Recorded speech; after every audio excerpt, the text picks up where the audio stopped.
Dear friends, ഞാൻ മൂന്തപ്രസാദ്. എൻ്റെ jewellery sales training ചാനലിലേക്ക് ഏവർക്കും സ്വാഗതം. എൻ്റെ ചാനൽ ഇനിയും സബ്സ്ക്രൈബ് ചെയ്യാത്തവർ ദയവ് ചെയ്ത് സബ്സ്ക്രൈബ് ചെയ്യുക. ഞാൻ ഇന്ന് എക്സ്പ്ലെയിൻ ചെയ്യുന്നത് ഭൂമിയിലെ പ്രകൃതി വിഭവങ്ങളിൽ ദൈവിക ചൈതന്യം കൊണ്ട് അനുഗ്രഹീതമായ ഗോൾഡിനെ കുറിച്ചാണ്.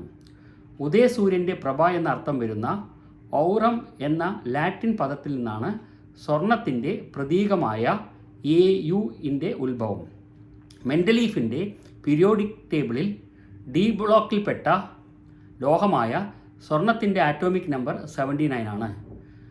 സ്വർണത്തിൻ്റെ മെൽറ്റിംഗ് പോയിൻറ്റ് 1062.92 ഡിഗ്രി സെൻറ്റിഗ്രേഡും ബോയിലിംഗ് പോയിൻറ്റ് 2856 ഡിഗ്രി സെൻറ്റിഗ്രേഡുമാണ്.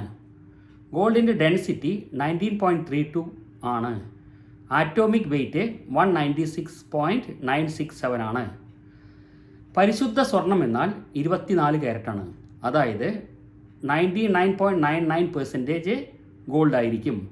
അതിൽ 0.01% മറ്റ് ലോഹങ്ങൾ ഉണ്ടായിരിക്കും. മറ്റ് രാസവസ്തുക്കളുമായിട്ട് സ്വർണം റിയാക്ട് ചെയ്യാത്തതിനാൽ സ്വർണത്തെ നോബിൾ മെറ്റൽ എന്ന് പറയുന്നു. മൃദുവും ഈടുനിൽക്കുന്നതും പ്രകൃതിയുമായി പ്രതിപ്രവർത്തിക്കാത്തതും എളുപ്പത്തിൽ നേരിയ നാരുകളാക്കാനും കനം കുറഞ്ഞ തകിടുകളാക്കി മാറ്റാനും പറ്റാവുന്ന ലോഹമാണ് ഗോൾഡ്. 916 ഗോൾഡ് എന്നാൽ 91.6% പരിശുദ്ധ സ്വർണവും, അതായത് തനിത്തങ്കവും, 8.4% മറ്റ് ലോഹങ്ങളും ചേർന്നതായിരിക്കും. Okay friends, thank you very much for watching my channel. Thanks.